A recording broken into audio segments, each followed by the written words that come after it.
Bom, falamos do Vasco, né, de uma reunião que deve acontecer hoje e a gente pode ter um anúncio já hoje de um novo comandante, nome mais quente, primeiro nessa corrida Renato Gaúcho, mas tem mais por aí, né, Bueno?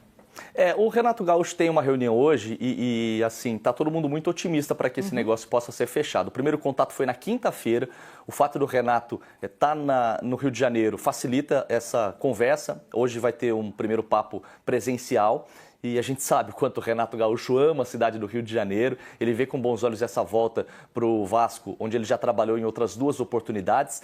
E o Vasco, o Renato já deixou claro, né, que quer continuar trabalhando com a mesma comissão que ele trabalhava no Grêmio, com seus dois auxiliares particulares, né, que são homens de confiança. Hoje vai haver esse papo e, pelo que eu ouvi, mais até do que tratar de questão financeira, de tempo de contrato, o Renato quer entender quais jogadores podem chegar no Vasco da Gama. A gente fala sobre alguns clubes que estão atrasados no planejamento, né? Hoje são 5 times da Série A que não têm um treinador definido. O Botafogo pode perder o seu, a gente já falou, seriam 6 times.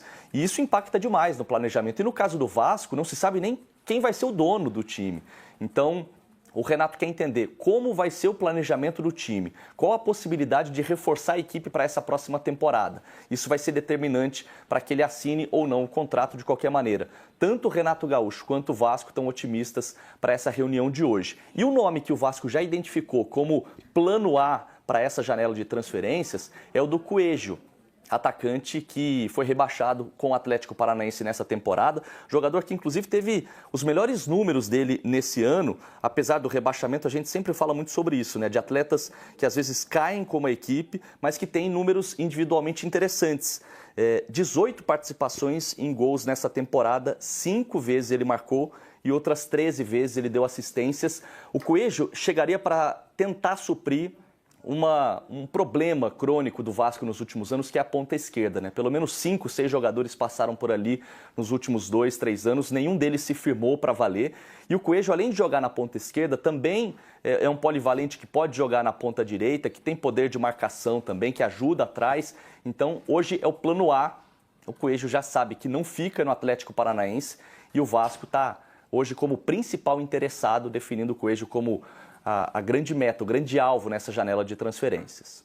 E aí, nesse caso, a gente também estaria falando de uma troca, né? Porque a negociação envolve o zagueiro Léo. Nesse negócio especificamente, né? Nessa transação especificamente do Coelho. Mas tem a questão do Hugo Moura também, né? Como tem uma dívida do Vasco ainda pelo Hugo Moura, neste momento a negociação não flui com tanta facilidade.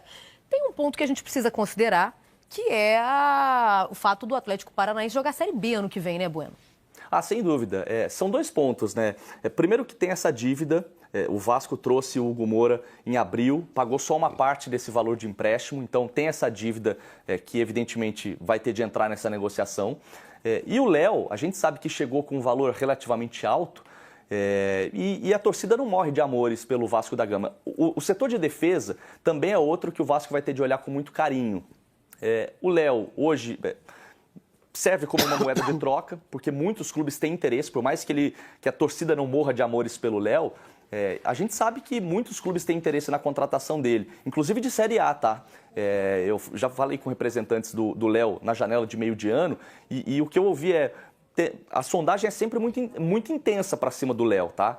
E ele surge como grande nome aí para tentar seduzir o Atlético Paranaense a fechar esse negócio.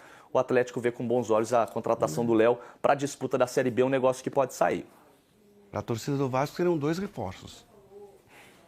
2 reforços, porque você está considerando a saída do Léo um reforço. Eu acho que o Léo podia estar entregando mais do que entrega no Vasco. Acho que as críticas às vezes são muito desproporcionais.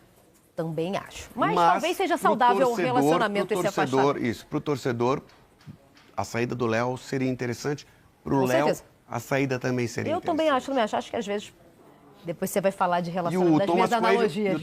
O Thomas Coelho já tem onde morar. Tomás Coelho, né? Dono e proprietário do bairro. Isso, não tá 10 quilômetros de São Januário. Não tá tão interessante morar em Tomás Coelho, não. Já foi mais tranquilo. Não é distante de São Januário também. Já foi mais tranquilo.